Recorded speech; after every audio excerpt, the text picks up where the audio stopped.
everybody, it's Callum here, and I got a question for you.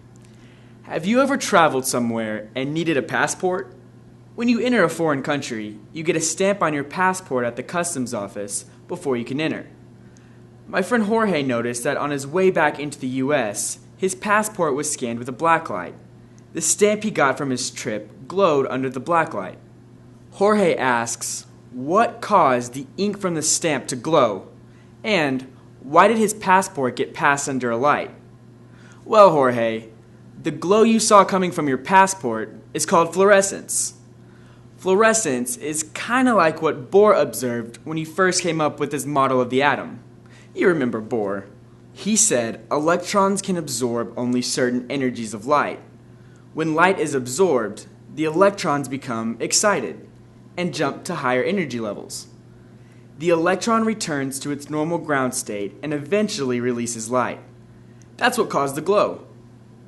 The ink used to stamp your passport contains molecules that are easily excited. Black lights are pretty cool too, but why are they called that? Looks purple to me.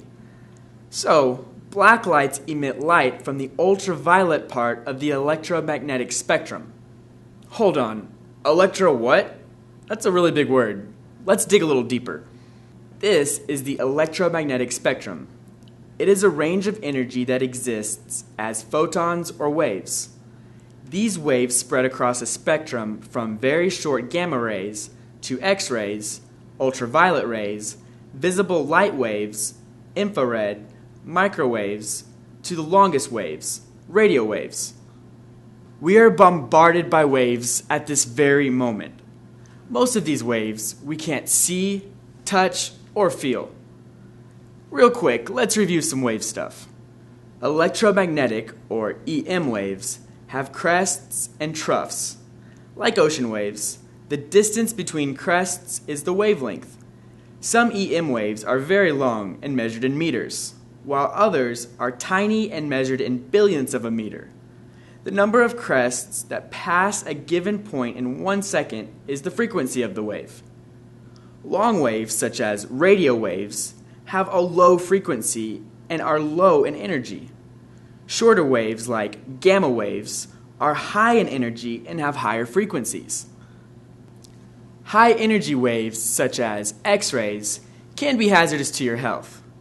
This is why you wear a vest when you get an X-ray at the dentist office. Okay, see here? Lots of zigzagging means lots of energy. Think long and low to remember the trend here. And why do we care about waves? Well, waves carry energy, and our world as we know it would not be the same without them.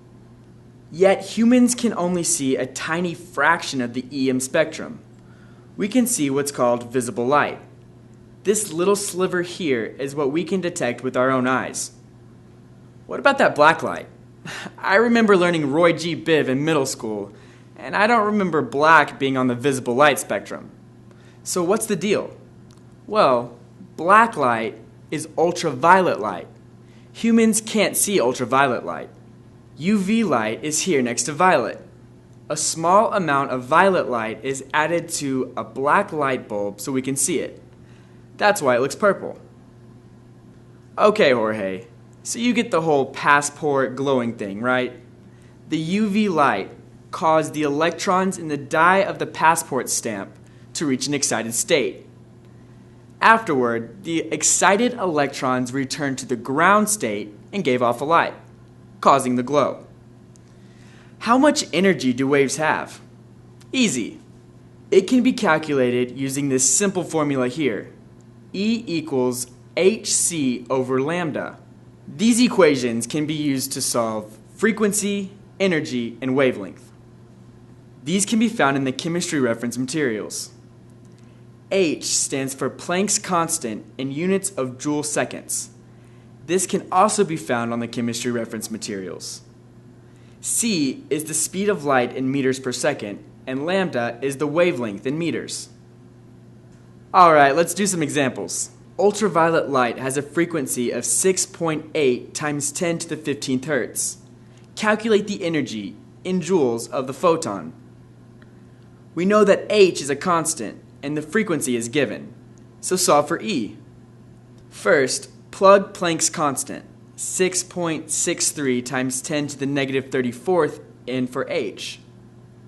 Then, plug in the given value for the frequency. The problem said that ultraviolet light has a frequency of 6.8 times 10 to the 15th hertz. Okay, now just solve the problem. So the answer is 4.5 times 10 to the negative 18th. The units of hertz can also be written as 1 over seconds, so the units in the answer are joules. A police officer uses a radar gun to catch Jorge speeding. The gun operates at a frequency of 22.235 times 10 to the 9th hertz. Find the wavelength in this radiation. The equation above can be rearranged to solve for wavelength.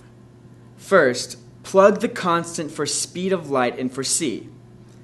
Our reference materials tell us that the speed of light is 3.00 times 10 to the 8th meters per second. Now, plug in the frequency that was given in the problem. The problem stated that the gun operates at a frequency of 22.235 times 10 to the 9th hertz. Again, it's time to solve the problem. The answer is 0.01349 meters. And there you have it. With more and more practice, you'll be a pro in no time. That's it for now, guys.